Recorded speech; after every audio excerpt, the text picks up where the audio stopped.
저 수국 있습니까? 네, 마침 오늘 예쁜 게 들어왔. 영애의 손에서 가위가 바닥으로 툭 떨어진다. 요란한 소리를 내며 바닥에 떨어진 가위는 쨍그랑하는 소리와 함께 낡은 나무 바닥에 작은 흠집을 남겼다. 그 소리에 놀란 영애와 정우는 서로를 응시한다. 두 사람의 시선이 허공에서 거칠게 부딪힌다. 마치 40년이라는 긴 세월이 만들어낸 벽이 순식간에 무너져 내리는 듯한 충격적인 순간이었다. 정운의 눈동자가 거칠게 흔들린다. 그 눈빛 속에는 놀라움과 혼란, 그리고 애틋함이 뒤섞여 있었다. 40년이라는 기나긴 세월이 무색하게 정우는 단숨에 그녀를 알아본다. 젊은 시절의 영애가 그의 눈앞에 호련히 나타난 것만 같았다. 심장이 멎을 듯한 숨조차 쉴 수 없는 길고도 묵직한 침묵이 꽃집 안에 내려앉는다. 그 침묵 속에서 과거의 기억들이 마치 필름처럼 빠르게 스쳐 지나가는 듯했다. 정운의 입술이 마른 침을 삼키며 겨우 움직인다. 영애 너 맞니? 영애는 그 목소리에 온몸의 감각이 얼어붙는 것을 느꼈다. 낯설면서도 익숙한 그 목소리는 그녀의 심장을 격렬하게 울렸다. 어떻게 정운 씨가 여길 영애는 떨리는 목소리로 겨우 대답했다. 그녀의 눈가에는 금세 촉촉한 물기가 맺혔다. 정우는 천천히 영애에게 다가간다. 한 걸음 한 걸음 옮길 때마다 40년 전의 그 순간들이 생생하게 되살아나는 듯했다. 세월의 흔적이 고스란히 남아있는 굽은 어깨와 눈가에 깊어진 주름들이 보이지만 정운의 눈에는 20살의 풋풋하고 찬란했던 영애가 겹쳐 보인다. 그 시절의 영애는 눈부시게 아름다웠고 순수했으며 그의 세상의 전부였다. 가슴 깊은 곳에서 뜨거운 것이 울컥 치밀어 오른다. 그것은 단순히 그리움이나 반가움이 아니었다. 후회, 죄책감, 그리고 다시는 만날 수 없을 것이라 생각했던 사람을 마주한 벅찬 감격이 뒤섞인 복잡한 감정이었다. 정운의 목소리가 떨림을 감추지 못하고 흘러나온다. 하나도 안 변했네. 내 눈엔 옛날 그대로다. 영애는 그의 말에 씁쓸한 미소를 지었다. 세월의 흔적은 누구도 피할 수 없는 법인데 그저 그녀를 위로하려는 빈말이라는 것을 잘 알고 있었다. 농담도 참. 다 늙은 할머니가 다 됐는데 뭘. 그녀는 애써 밝은 목소리를 내려고 노력했다. 그러다 이내 진심으로 그에게 궁금했던 것들을 묻는다. 어떻게 지냈어? 그동안 잘 지냈어? 결혼은 했고? 자식들은? 수많은 질문들이 그녀의 입술에서 본물처럼 터져나왔다. 정우는 그녀의 질문에 잠시 침묵하다가 씁쓸하게 웃으며 대답한다. 아니, 그냥 혼자 살았어. 쓸쓸함이 묻어나는 그의 대답에 영애의 마음 한편이 아려왔다. 혼자 살았다는 그의 고백은 그녀가 살아온 지난 세월의 고독과 겹쳐지며 묘한 동질감을 느끼게 했다. 너는 결혼해서 딸 하나 있다고 들었는데. 정운의 시선이 조심스럽게 영애의 얼굴을 스캔했다. 영애는 담담한 표정으로 대답한다. 우리 딸은 다 커서 시집갔어. 이제 나 혼자 이 꽃집 하면서 지내. 매일 꽃들과 친구하며 소소하게 살아가고 있어. 그녀의 말 속에는 지난 세월의 고단함과 함께 이제는 익숙해진 삶에 대한 체념과 만족이 동시에 묻어나는 듯했다. 서로를 바라보는 두 사람 사이로 어색하지만 따뜻한 그리고 왠지 모를 서글픈 공기가 내려앉는다. 그 공기는 과거의 추억과 현재의 쓸쓸함 그리고 미래에 대한 불확실함으로 가득 차 있었다. 그들의 눈빛은 마치 오랜 시간 봉인되어 있던 비밀의 문을 열어젖히는 듯했다. 이 꽃집은 언제부터 한 거야? 꽤 오래된 것 같은데. 한 30년쯤 됐나? 정훈의 시선이 꽃집 내부를 천천히 둘러본다. 낡았지만 정갈하게 정돈된 화분들, 벽에 걸린 마른 꽃다발들, 그리고 은은하게 풍겨오는 꽃향기가 시간의 흐름을 고스란히 담고 있었다. 영애는 작은 미소를 지으며 대답했다. 30년까진 아니고 한 20년 좀 넘었나? 딸 시집 보내고 할 일 없어서 시작한 건 아니야.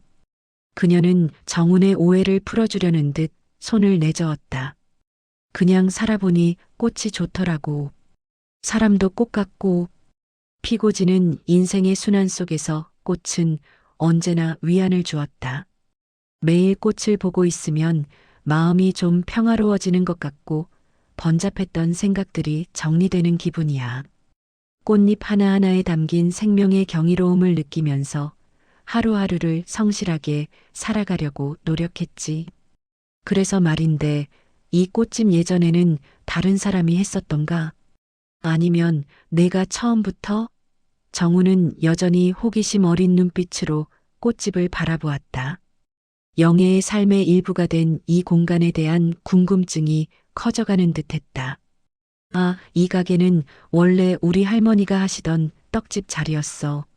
내가 어렸을 때 늘 할머니 옆에 붙어서 떡 조가리 얻어먹곤 했지. 따끈따끈한 떡 냄새가 가득했던 그 시절의 추억이 영애의 얼굴에 아련하게 스쳤다. 할머니 돌아가시고 한동안 비어 있었는데 내가 다시 꽃집으로 꾸민 거야. 이 공간을 그대로 두고 싶지 않았어. 할머니의 온기가 남아있는 이 자리에서 나만의 새로운 삶을 시작하고 싶었지. 처음엔 많이 힘들었어. 꽃 이름을 외우는 것도 일이었고, 어떤 꽃이 어떤 환경에서 잘 자라는지, 어떻게 관리해야 하는지도 몰라서 애먹었지. 물 주는 시기나 햇빛의 양 조절 같은 기본적인 것부터 손님들의 취향에 맞는 꽃다발을 만드는 기술까지 모든 것이 새로운 도전의 연속이었어. 때로는 너무 힘들어서 포기하고 싶을 때도 있었지만 그래도 손님들이 예쁜 꽃을 받아들고 환하게 웃어줄 때마다 혹은 내 꽃을 보며 위로를 얻었다는 말을 들을 때마다 기분이 좋아서 계속할 수 있었던 것 같아. 내 작은 꽃집이 누군가에게는 잠시 쉬어갈 수 있는 작은 쉼터가 되고 또 다른 누군가에게는 행복을 전하는 매개체가 된다는 생각에 보람을 느꼈지. 정훈 씨는 어떻게 지냈어? 그 긴 세월 동안 정말 궁금했어. 너와 헤어진 후에 너는 어떤 삶을 살았을까? 늘 마음 한구석에 의문으로 남아 있었거든. 난 뭐 대충 살았지. 젊은 날 꿈 많았던 정훈이는 어디 가고 그냥 시시한 늙은이가 됐어. 그의 목소리에는 깊은 자조와 함께 삶의 무게가 실려 있었다. 한때는 세상을 바꾸고 싶었고 너와 함께 멋진 미래를 꿈꿨었는데 이제는 그 모든 것이 아득한 옛날 이야기가 되어버렸네. 그래도 한때는 나름대로 열심히 살았다고 생각했는데 딱히 큰 성공을 한 것도 아니고 그렇다고 실패한 인생도 아니고 그냥저냥 흘러가는 대로 물 흐르듯이 살았어. 특별할 것 없는 평범한 삶이었지. 너를 다시 만날 줄은 상상도 못했는데 정말 신기하다. 이렇게 우연히 다시 마주하게 될 줄이야. 난 그때 그 일이 있고 나서 너한테 너무 미안하고 죄스러운 마음에 얼굴 볼 용기가 없었어. 그 시절에 어리고 미숙했던 내가 너에게 준 상처를 도저히 마주할 자신이 없었거든. 그래서 너 졸업하고 나서 바로 이곳을 떠났지. 미안하다는 말 한마디도 제대로 못하고 도망치듯 떠났어. 새로운 곳에서 새로운 시작을 하고 싶었거든. 너에게서 벗어나 나 자신을 찾아야 한다고 생각했어. 하지만 어디를 가든 무엇을 하든 너에 대한 미안함과 그리움은 늘 내 그림자처럼 따라다녔지. 미안하다는 말밖에 할 말이 없네. 그의 진심 어린 사과에 영애는 희미하게 웃었다. 괜찮아. 다 지난 일인데 뭐. 이제 와서 원망해봤자 무슨 소용이 있겠어. 사실 나도 그때는 너무 어려서 뭐가 뭔지 잘 몰랐어. 세상이 너무 아프고 모든 것이 나를 향해 돌을 던지는 것 같았지. 그래서 무작정 너를 원망하기만 했어. 너만 없었으면, 너만 아니었으면 하고 매일 밤 울며 지새웠어. 하지만 시간이 한참 지나고 나니까 나도 그때 왜 그랬을까 싶고, 우리 둘 다 피해자인데 서로에게 상처만 준 것 같아서 후회가 되기도 하고, 정훈 씨도 많이 힘들었겠네. 혼자서 그 모든 걸 감당하느라. 영애의 따뜻한 위로에 정훈의 눈가에 뜨거운 것이 차오르는 듯 했다. 그의 마음속에 오랫동안 쌓여있던 응어리들이 조금씩 풀려나가는 느낌이었다.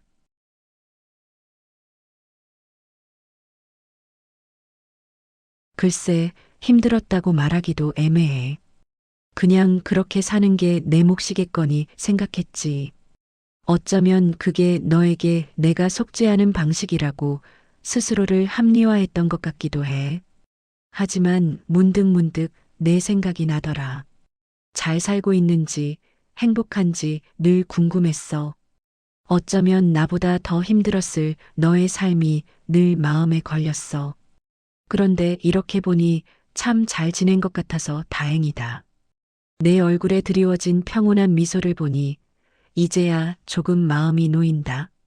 너도 나처럼 혼자였어? 아니면 다른 사람을 만났어? 정우는 조심스럽게 물었다. 그 질문 속에는 영애의 삶에 대한 깊은 관심과 함께 어쩌면 자신에게도 아직 희망이 남아있을지 모른다는 막연한 기대감이 섞여 있었다. 영애는 잠시 망설이다가 이내 담담한 표정으로 대답했다. 난 딸은 있지만 남편은 없어. 그녀의 말은 칼날처럼 정훈의 심장을 꿰뚫었다. 그의 얼굴에서 핏기가 가시는 듯했다. 딸은 사실 혼자 키웠어. 내 젊은 날의 과오를 혼자 감당하느라 참 힘들었지. 사람들의 수군거림과 따가운 시선 속에서 홀로 아이를 키우는 것은 결코 쉬운 일이 아니었다. 때로는 아이를 보며 너를 떠올리기도 했고, 또 때로는 세상의 모든 불행이 나에게만 닥쳐오는 것 같아 원망스럽기도 했어. 하지만 그래도 딸이 내게는 전부였어. 그 아이 덕분에 내가 이렇게 꿋꿋하게 살아올 수 있었던 것 같아. 내 삶의 의미이자 존재의 이유였지. 정훈의 눈빛이 거세게 흔들린다. 그의 심장이 격렬하게 요동치는 것을 느꼈다. 그제야 모든 것을 이해한 듯한 표정으로 영애를 바라본다. 마치 잃어버렸던 퍼즐 조각이 제자리를 찾아 맞춰지는 듯한 충격과 깨달음이 그의 머릿속을 스쳐 지나갔다. 영애의 말 한마디 한마디에 담긴 지난 세월의 고통과 인내, 그리고 깊은 모성애가 정훈의 가슴에 비수처럼 박힌다. 그는 죄책감과 동시에 미안함으로 얼룩진 얼굴로 영애를 응시한다. 그의 눈에는 이미 참았던 눈물이 그렁그렁 맺혀 있었다. 혼자 키웠다고? 그럼 정우는 차마 말을 잇지 못한다. 그의 입술은 파르르 떨렸고 목소리는 이미 갈라져 있었다. 그의 두 눈 가득 후회와 슬픔, 그리고 미처 알지 못했던 진실에 대한 고통이 차오른다. 영애는 고개를 숙여 흐르는 눈물을 감춘다. 잊고 살았던 지난 세월의 아픔이 다시금 생생하게 되살아나는 순간이다. 두 사람 사이에는 묵직한 침묵이 흐른다. 그 침묵은 40년 전 엇갈린 두 사람의 운명과 그 사이를 채운 수많은 회한과 아픔을 대변하는 듯하다. 과거 1986년 종로 양장점 앞 앤드 영애의 자취방 골목 마이너스. 어느 햇살 좋은 오후 1986년 서울 종로 거리의 풍경이 눈앞에 펼쳐집니다. 길거리에는 삐삐 대신 공중전화가 줄지어 서 있고 사람들은 지금과는 사뭇 다른 패션으로 활기차게 오갑니다. 오래된 라디오에서 흘러나오는 조용필의 노랫가락이 스피커를 통해 거리에 희미하게 그러나 끊이지 않고 퍼져나옵니다. 콧노래를 흥얼거리는 26 영예의 손가락에는 벌써 몇 번이나 덧대어 붙였는지 모를 상처를 감춘 반창고가 덕지덕지 붙어 있습니다. 그녀는 낡았지만 정성스럽게 관리된 쇼윈도 유리를 닦고 있습니다. 그 움직임은 능숙하면서도 어딘가 모르게 활기찹니다. 지나가는 사람들의 시선을 사로잡습니다. 영애는 창밖의 풍경을 흘끗 보며 잠시 상념에 잠긴 듯 미소를 짓습니다. 그녀의 시선이 문득 멀리 향하고 저 멀리서 28 정운이 마치 세상의 모든 근심을 잊은 듯 혹은 모든 근심을 이겨내려는 듯 헐레벌떡 뛰어오는 모습이 포착됩니다. 그의 품에는 왠지 모르게 촌스럽고 소박해 보이는 안개꽃 다발이 소중하게 안겨 있습니다. 값비싼 꽃다발은 아니지만 그 안에 담긴 정운의 마음은 어떤 화려한 꽃보다도 빛나 보입니다. 정운을 발견한 영애의 얼굴에는 순수하고 맑은 웃음꽃이 활짝 피어납니다. 마치 봄이 온 듯 따스하고 설렘 가득한 미소입니다. 그녀의 눈빛은 정운에게만 향해 있고 세상의 모든 소음이 사라진 듯 오직 그들 둘만의 세계가 펼쳐지는 순간입니다. 정운이 드디어 영애 앞에 섭니다. 거친 숨을 헐떡이면서도 그의 눈빛은 영애를 향한 사랑과 설렘으로 가득합니다. 얼굴에는 땀방울이 송골송골 맺혀 있지만 그마저도 그의 열정을 더욱 돋보이게 합니다. 영애야, 많이 기다렸어? 미안해. 오는 길에 차가 좀 막혀서는 핑계고 넣어줄 꽃 고르느라 좀 지체했지 뭐야. 근데 괜찮아. 우리 영애 얼굴이 이 세상 어떤 꽃보다도 예뻐서 이 안개꽃 다발도 내 옆에 있으면 빛을 발할 거야. 정운의 서툰 고백에 영애는 못 말린다는 듯 고개를 살짝 저으며 웃습니다. 참나, 이 남자 좀 봐. 돈도 없으면서 매번 꽃 사느라 고생하는 거 아니야? 안 그래도 공단에서 받는 월급 뻔한데 그 귀한 돈을 능글 맡기는 정말. 그녀의 목소리에는 미소가 가득합니다. 비록 투박한 말씨였지만 그 속에는 정운을 향한 깊은 애정과 염려가 배어 있었습니다. 정운은 장난스럽게 웃으며 영애의 손을 부드럽게 잡습니다. 그의 손길은 따뜻하고 다정합니다. 진짜야, 영애야. 내 진심이야. 나 나중에 꼭 훌륭한 건축가가 될 거야. 그래서 내가 상상하는 어떤 집보다도 멋지고 튼튼한 마당 넓은 집을 지을 거야. 그 집에서 평생 너만 보고 살 거야. 아침에는 내가 내려주는 모닝커피 마시고 저녁에는 내가 해주는 저녁밥 먹으면서 생각만 해도 좋다. 그치? 그의 말은 다소 허황되게 들릴지 모릅니다. 가난한 공단 여직원인 영애와 이제 막 사회생활을 시작한 젊은 정운에게 마당 넓은 집은 어쩌면 너무나 먼 꿈처럼 느껴졌을 수도 있습니다. 하지만 그 진심만큼은 어느 보석보다도 빛나 보였습니다. 그들의 눈빛에는 서로를 향한 굳건한 믿음과 미래에 대한 희망이 가득했습니다. 그들의 사랑은 순수하고 맑았으며 어떤 어려움도 헤쳐나갈 수 있을 것만 같았습니다. 가난한 공단 여직원 영애와 대형 건설사 회장의 늦둥이 외아들 정운. 그들은 사회적으로 너무나도 어울리지 않는 조합이었습니다. 청춘 남녀의 사랑은 마치 억압된 현실을 뚫고 피어나는 들꽃처럼 강렬하게 피어났습니다. 이런 격동의 시기 속에서 영애와 정운의 사랑은 마치 한 줄기 따뜻한 햇살 같았습니다. 그들의 사랑은 개인적인 행복을 넘어 시대의 희망과 좌절을 동시에 담고 있는 듯 했습니다. 주변의 시선과 사회적 제약 속에서도 그들은 서로에게 의지하며 미래를 꿈꾸었습니다. 그러나 현실의 벽은 언제나 사랑을 시험하는 가혹한 존재였습니다. 비가 추적추적 내리는 어느 축축한 밤, 영애의 좁고 어두운 자취방 골목에 낯선 고급 세단 한 대가 미끄러지듯 멈춰섭니다. 당시 보기 드문 외제차 혹은 최고급 국산차의 위압적인 모습에 골목의 스산함마저 증폭되는 듯 했습니다. 차에서 내린 사람은 다름 아닌 정훈의 어머니였습니다. 그녀의 얼굴에는 얼음장 같은 냉기가 흘렀고 그 눈빛은 한없이 차가웠습니다. 그녀의 등장은 마치 폭풍 전야와도 같았습니다. 영애 씨 맞죠? 우리 정훈이 다음 달에 미국 유학 가요. 그것도 그냥 가는 게 아니라 장관댁 따님과 약혼하고 같이 떠날 겁니다. 집안끼리 정식으로 약속된 일이죠. 그러니 내깎게 감히 우리 정훈이 앞길에 함부로 발목 잡을 애가 아니란 말이다. 주제를 알아야지. 정훈 어머니의 말은 비수처럼 영애의 심장을 꿰뚫었습니다. 마치 유리 조각처럼 날카롭고 차가운 말들이 영애의 심장을 난도질하는 듯 아팠습니다. 영애는 떨리는 목소리로 겨우 대꾸했습니다. 그녀의 목소리는 비에 젖은 나뭇잎처럼 위태롭게 흔들렸습니다. 사모님, 저희 서로 진심으로 사랑합니다. 정훈 씨에게 저는 세상의 전부이고 저 또한 정훈 씨 없이는 아무 의미가 없습니다.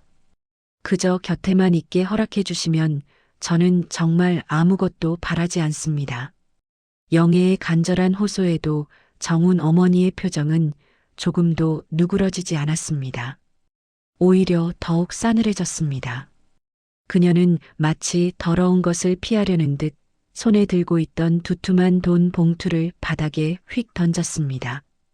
봉투 안에는 영애의 몇 년치 월급보다도 훨씬 많은 돈이 들어있을 것이 분명했습니다. 사랑? 쥐뿔도 없는 것들이 어딜 감히.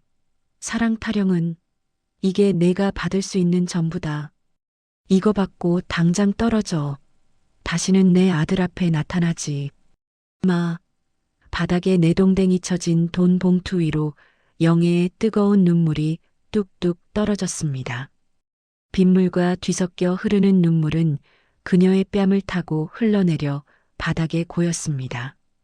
그녀의 순수했던 진심은 너무나도 처참하게 짓밟혔고 그 고통은 이루 말할 수 없었습니다. 육체적인 상처보다 정신적인 아픔이 훨씬 더 컸습니다. 영애는 그렇게 빗속에서 홀로 서서 억울함과 슬픔 그리고 배신감이라는 경랑 속에서 허우적거렸습니다. 그녀의 사랑은 한순간에 산산조각 나버린 듯 했습니다. 과거 서울역 대합실 앤드 정훈의 집 마이너스 저녁. 정훈 어머니의 잔인한 개입 이후 영애는 결국 정훈에게 이별을 통보했습니다. 차마 자신의 입으로 그 이유를 설명할 수 없었던 영애는 마치 그를 놓아주는 것이 정훈을 위한 유일한 길이라고 생각하는 듯 했습니다.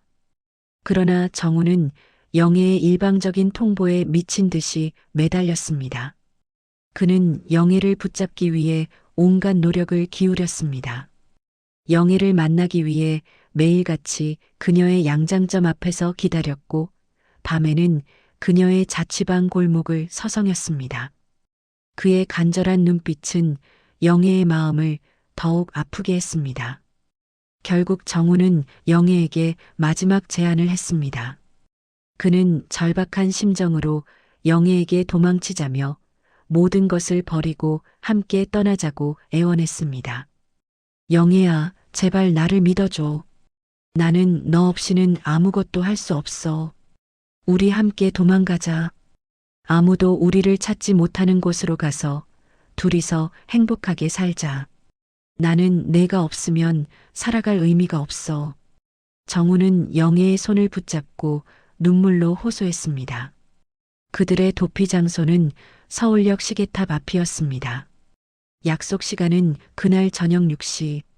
영애는 정훈의 간절한 눈빛에 결국 마음이 흔들렸고 마지막 희망을 품고 그와의 약속 장소로 향했습니다.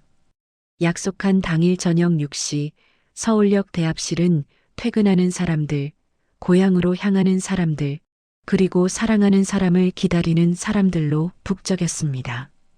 그 혼란스러운 인파 속에서 영애는 낡은 보따리를 안고 초조하게 시계탑을 올려다봅니다.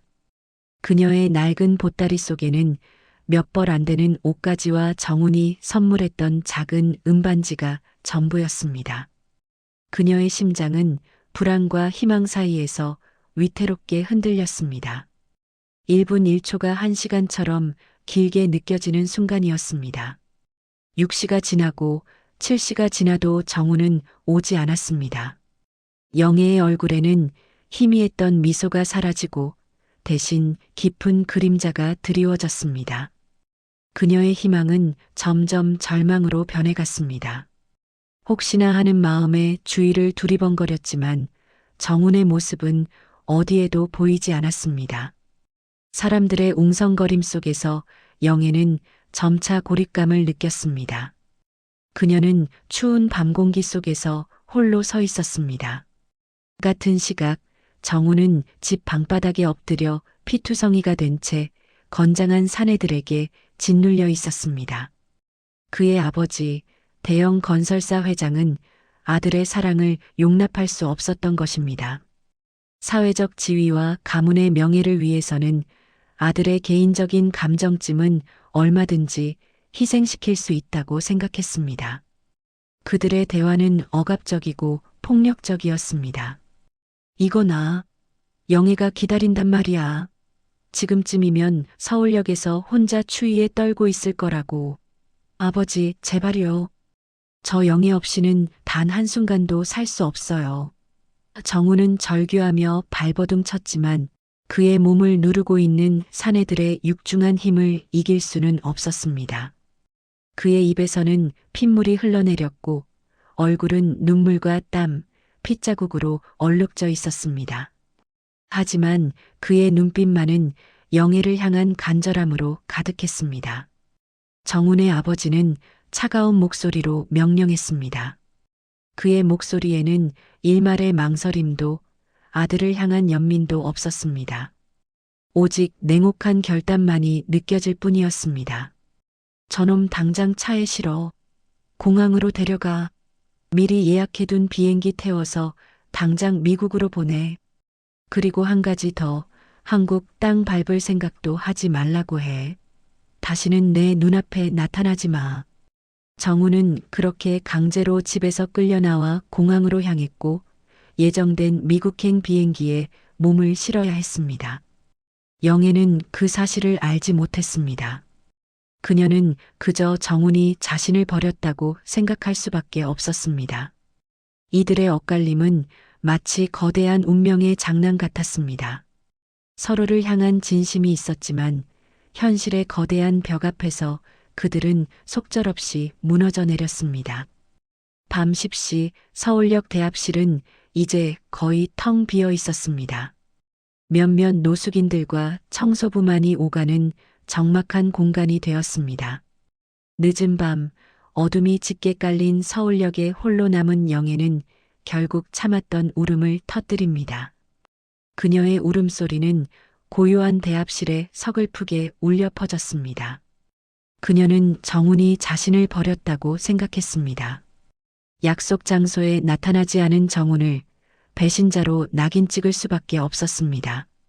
사랑하는 사람에게 배신당했다는 생각에 영애의 가슴은 갈기갈기 찢겨나갔습니다.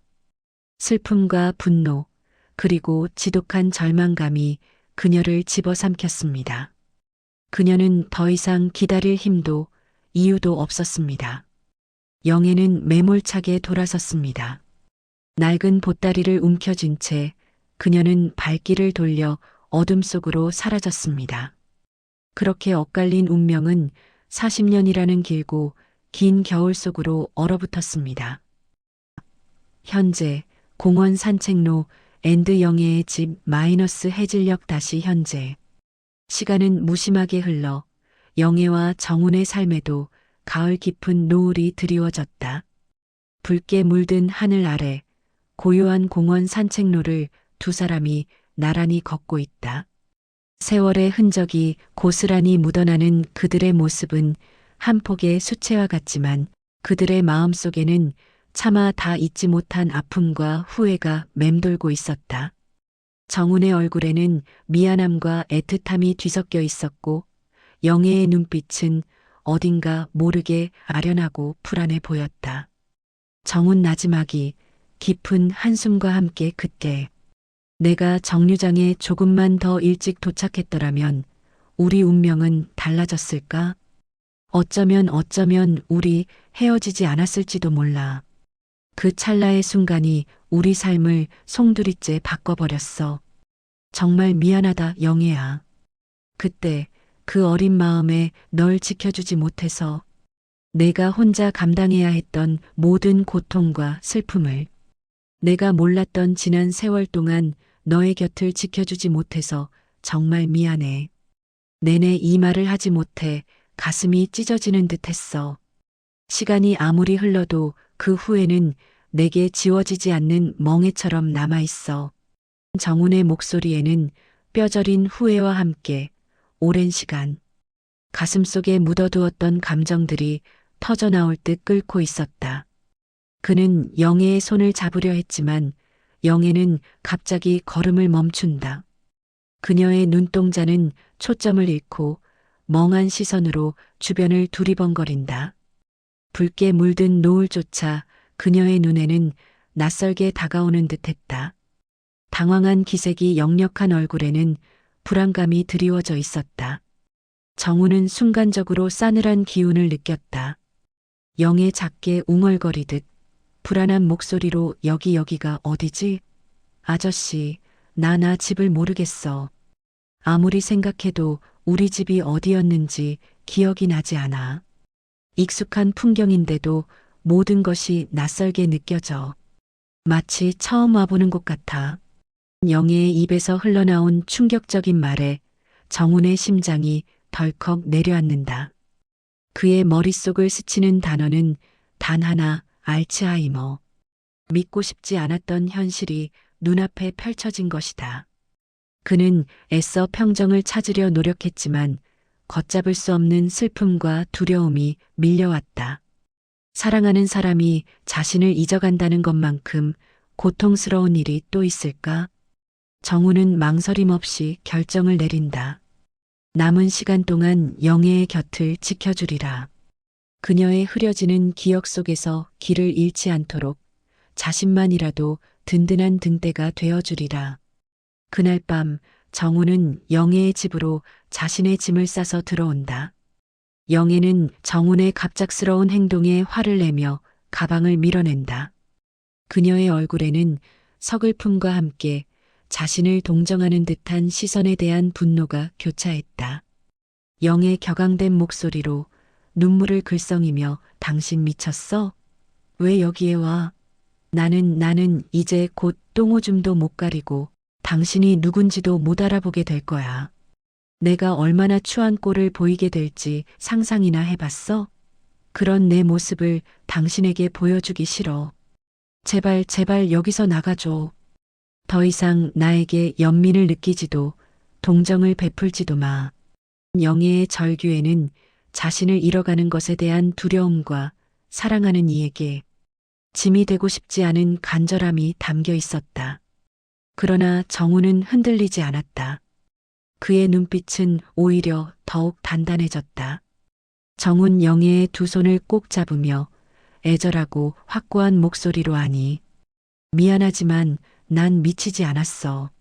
내가 날 잊으면 매일 아침 내가 새로 내 이름을 알려줄게. 수백 번, 수천 번이라도 괜찮아. 내가 길을 잃으면 내가 내 손을 잡고 세상 끝까지라도 함께 걸어 집으로 돌아올 거야. 내가 너의 기억이 되어줄게. 내가 너의 발이 되어줄게. 그러니까 제발 나를 밀어내지 마. 우리가 함께 할 수 있는 시간이 얼마나 남았을지 모르지만 그 모든 순간을 내가 너와 함께 하고 싶어. 더 이상 혼자 아파하지 마. 이제는 내가 너의 곁을 지켜줄게. 정훈의 진심이 담긴 말에 영애는 아무 말도 할 수 없었다. 그녀의 눈에서는 뜨거운 눈물이 흘러내렸지만 그 눈물 속에는 체념과 함께 작은 위안이 섞여 있었다. 정우는 영애를 끌어안고 말없이 그녀의 등을 토닥였다. 두 사람의 그림자가 길게 늘어진 노을 아래 그들은 서로에게 마지막 안식처가 되어주고 있었다. 현재 영애의 안방 마이너스 며칠 뒤 영애의 안방에는 정훈의 손길이 닿아 조금씩 바뀌어 가고 있었다. 그는 영애가 잠든 사이 혹시라도 위험할 수 있는 날카로운 물건들이나 깨지기 쉬운 물건들을 조심스럽게 치우고 있었다. 그러다 서랍장 깊은 곳, 가장 은밀한 서랍에서 날꼬해진 작은 수첩 하나를 발견한다. 먼지가 수북이 쌓인 수첩의 겉면에는 옅어져가는 글씨로 1986년 겨울 우리 아기 천사라고 정성스럽게 적혀 있었다. 정훈의 손길이 멈칫했다. 1986년 그의 겨울은 자신에게도 잊을 수 없는 아픔으로 남아있는 시간이었다. 수첩을 든 손이 미세하게 떨린다. 혼잣말처럼 작게 중얼거린다. 1986년 겨울. 정우는 조심스럽게 수첩을 펼쳤다. 낡은 종이에서는 세월의 흔적과 함께 아련한 향기가 배어 나오는 듯했다.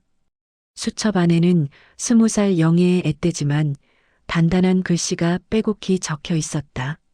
한 줄 한 줄 읽어 내려갈수록 정훈의 심장은 걷잡을 수 없이 요동쳤다. 정훈아, 내가 남겨주고 간 선물인가 봐. 내게 감히 지울 수 없는 흔적을 남기고 떠나버린 당신을 원망했지만 이 아이만큼은 내 뱃속에서 자라는 이 생명만큼은 내가 목숨 걸고 지킬게. 세상 모든 풍파 속에서도 너 하나만은 내가 꼭 품고 살아갈게. 아무도 모르게 내 모든 것을 걸고 지켜낼 거야. 홀로 감당해야 할 무게가 버겁고 두렵지만 이 작은 생명에게서 나의 모든 희망을 찾을 테니 너는 몰라도 돼. 나의 이 비밀을 영원히. 글귀를 읽어 내려가던 정훈의 눈시울이 붉어졌다. 숨이 턱 막히고 온몸에 피가 역류하는 듯한 충격에 그는 옴짝달싹할 수 없었다. 선물, 목숨 걸고 지킬게. 이 글귀들은 하나의 진실을 가리키고 있었다. 자신이 그토록 찾아 헤매던, 그리고 영애가 그토록 숨기려 했던 진실. 수첩 속 글씨는 그의 핏줄이 이 세상에 존재하고 있음을, 그리고 그 아이가 다름 아닌 자신의 딸, 지민이라는 것을 깨닫게 해주었다. 정훈의 시선, 멍하니 벽 한편에 놓인 지민의 어릴 적 사진에 머문다. 사진 속 해맑게 웃는 지민의 모습과 수첩 속 영애의 다짐이 오버랩된다. 그날 저녁 정훈은 떨리는 목소리로 지민에게 모든 사실을 털어놓았다. 아무것도 모른 채 살아왔던 지민은 충격에 휩싸였다. 자신을 길러준 엄마에게서도, 이제야 나타난 친아버지에게서도 배신감과 혼란스러운 감정이 뒤섞여 폭풍처럼 몰아쳤다. 믿었던 모든 것이 한순간에 무너져 내리는 듯한 기분이었다. 지민 울부짖듯 격렬하게 눈물과 함께 우리 엄마가 평생을 바쳐 나 하나만을 위해 뼈 빠지게 고생하며 나를 키울 때 그 오랜 세월 동안 당신은 대체 어디에 있었는데요? 이제 와서 감히 아빠라고요? 평생을 그림자처럼 숨어 지내다가 이제 와서 나타나서 뭘 어쩌겠다는 거예요? 난 인정 못해. 당신 같은 아빠 필요 없어. 엄마한테도 당신한테도 나한테 왜 이랬어? 왜 나를 속였어? 나레이션 지민은 정훈의 말을 끝까지 듣지도 않고 현관문을 거칠게 열고 뛰쳐나간다. 차가운 밤 공기 속으로 사라지는 지민의 뒷모습을 정훈은 그저 멍하니 바라볼 수밖에 없었다. 텅 빈 거실에 남겨진 정훈은 다리에 힘이 풀린 듯 바닥에 주저앉아 짐승처럼 울부짖었다. 그 울음소리에는 뒤늦게 찾아온 진실에 대한 고통, 딸에게 버림받았다는 절망감, 그리고 영애와 자신에게 얽힌 운명의 비극이 고스란히 담겨 있었다. 그의 절규는 싸늘한 거실을 채웠고 그 울음소리 위로 20살 영예의 수첩 속 다짐이 겹쳐지며 더욱 비극적인 그림자를 드리웠다. 영예 정훈의 손을 꼭 잡고 흐릿한 눈으로 지민을 보며 누구세요? 나 이 아저씨랑 집에 갈 거야. 우리 지민이 밥 차려줘야 해. 오늘은 지민이가 제일 좋아하는 감자조림 해줄 건데 간장 조금만 넣어서 짜지 않게 해야 해. 지민이는 짠 걸 싫어하니까. 그리고 두부도 넣고 고기도 좀 넣어서 맛있게 만들어줘야지. 우리 지민이 요즘 통 입맛이 없어 보이던데. 이 아저씨가 잘 아는 맛집이 있다고 했어. 거기 가서 따뜻한 국밥이라도 한 그릇 먹고 들어가자고 해야겠어. 아, 그러고 보니 시장에 가서 싱싱한 생선도 좀 사야 하는데. 정훈 애써 담담하고 차분한 목소리로 영애의 손을 놓지 않으며 나는 괜찮다, 영애야. 내 엄마가 지금 좀 많이 놀라서 그래. 내가 진작 문을 잠갔어야 했는데 정말 미안하다, 지민아. 이 모든 것이 다 내 잘못이다. 내가 조금만 더 주의했더라면, 조금만 더 너희 엄마에게 신경을 썼더라면, 엄마가 또 이렇게 내 엄마가 또다시 힘들어하는 모습을 보게 해서 미안하다. 내가 조금만 더 빨리 찾았더라면 이렇게 혼자 헤매게 두지 않았을 텐데 모든 게 내 부주의 때문이다. 나를 용서해다오. 지민 울음 섞인 목소리로 붕대를 감는 손이 미세하게 떨린다. 아저씨 수첩에 끼워져 있던 낡은 신문 기사를 봤어요. 거기엔 아저씨가 도망치다가 2층에서 뛰어내려서 크게 다쳐서 죽을 뻔했다고 쓰여 있었어요. 그때 엄마가 얼마나 절망하고 힘들었을까요? 아저씨가 사라진 후 엄마는 정말 많이 아파했어요.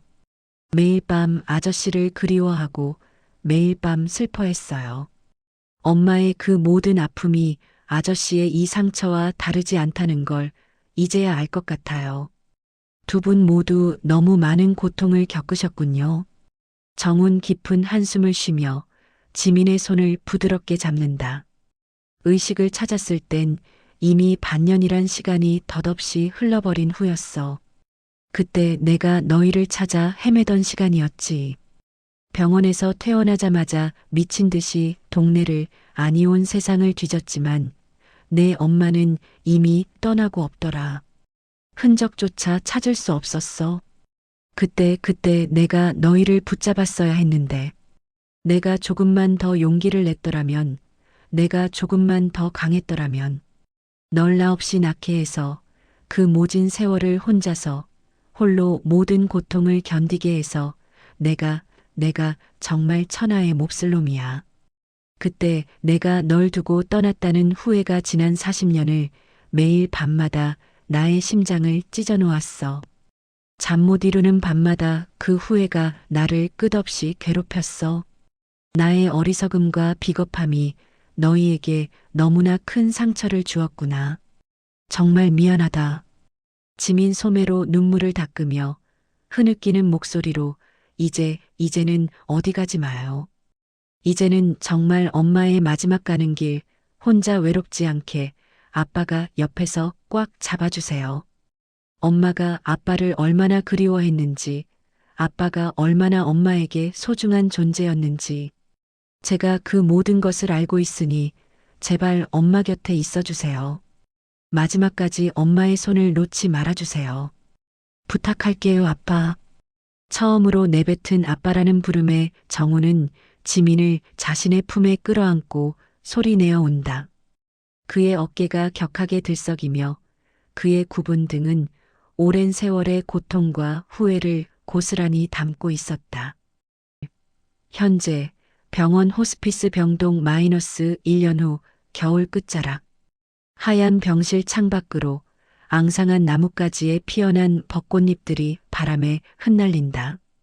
겨울의 끝자락, 봄을 알리는 듯한 분홍빛 꽃잎들이 마치 영예의 마지막을 축복하는 듯 허공을 수놓는다. 병상에 누운 영예의 호흡이 점점 더 얕아진다. 그녀의 창백한 얼굴에는 지난 세월의 흔적이 고스란히 새겨져 있었다. 정우는 밤을 새워 퀭한 얼굴로 영애의 침대 곁을 지키고 있다. 그의 손은 영애의 차가운 손을 꼭 쥐고 놓지 않으려는 듯 힘이 들어가 있다. 지민은 병실 밖 복도에 서서 소리 죽여 흐느낀다. 그녀의 어깨가 미세하게 떨리고 눈에서는 하염없이 눈물이 흘러내린다. 그때 기적처럼 영애가 천천히 눈을 뜬다.